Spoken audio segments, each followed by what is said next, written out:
Saudi Arabia carried out airstrikes in Yemen's Hadramaut Governorate.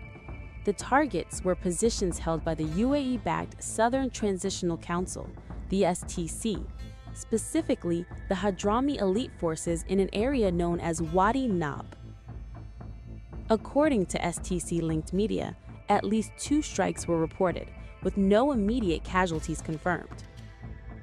These strikes came just one day after clashes between STC fighters and a Saudi-aligned tribal leader in the same region, who later withdrew. This marks a rare and serious escalation between Saudi Arabia and the STC, 2 forces that are supposed to be on the same side of the wider Yemen conflict. Just 24 hours earlier, Saudi Arabia had publicly demanded that the STC urgently withdraw from Hadramaut and El Mahra, areas the separatists had seized earlier in December. Riyadh called the STC's moves unilateral, destabilizing, and escalatory, saying they undermine Yemen's fragile stability and the wider anti-Houthi coalition. The United Arab Emirates, however, backer of the STC, said it supports Saudi efforts to maintain security.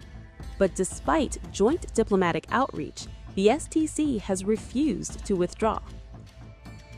The United Nations has warned these developments could trigger a much wider escalation, risking renewed full-scale conflict with regional consequences.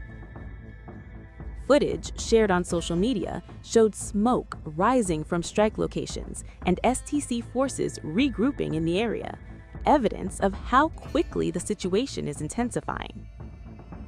Meanwhile, reports suggest Saudi Arabia has been building up troops near the Yemen border, possibly tens of thousands, signaling the potential for further intervention.